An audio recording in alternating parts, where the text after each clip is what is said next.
Three men who plotted terrorist attacks on mosques and synagogues have been jailed.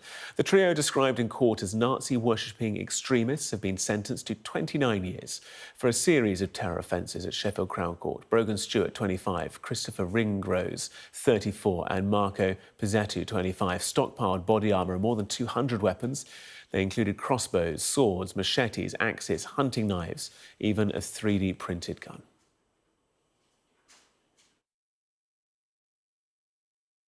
All three of you adhere to an extreme right-wing ideology.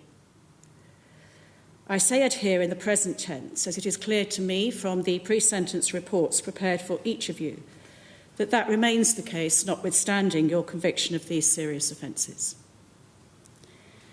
As Dr. Allen, an expert on hate and the extreme right wing, said during the trial, those who are within the extreme right wing do not want to work within the democratic process of this country, but to use any means necessary, including violence, to bring about change.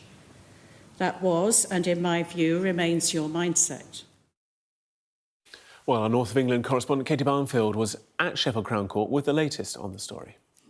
Well, sentencing the three men this morning, the judge, Mrs Justice Cutt, says she was satisfied that a terror attack was likely in the not-too-distant future. And as you say, the men met online via this group that was set up by the ringleader, Brogan Stewart. It was called Einsatz 14. That's a name inspired by the SS death squads in Nazi Germany, which, of course, the court heard that the men idolised. They idolised their ideology of Hitler and the Nazi Party. So they were sentenced to a total of 29 years in jail between the three of them. The ringleader, Brogan Stewart, got 11 years in prison, Christopher Ringrose 10 years, and Pitzettu 8 years. And as you say, they'd never met in person. All of this chat that spanned 3 years took place in that online group that was eventually infiltrated by counter-terror officers. And officers said that in the group the men shared horrific racial slurs, glorified mass murders and encouraged violence against anyone deemed an enemy. They also believed there would soon be a race war with whites on one side and other races on the other. And the men had styled themselves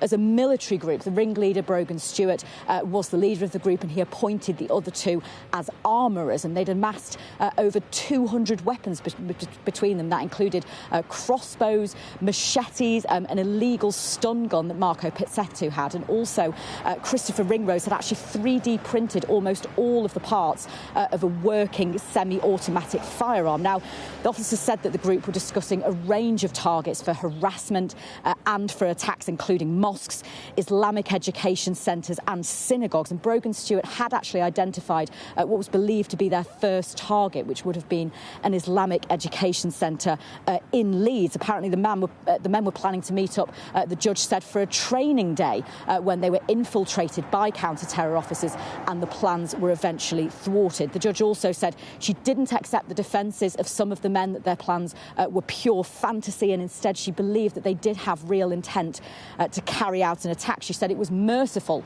that their plans were discovered by officers and eventually thwarted. Now, of course, they have that 29-year jail term between the three of them, and on release they will all be subject to a serious crime prevention order, and they will also be subject to terrorism notification requirements for a period of 30 years afterwards.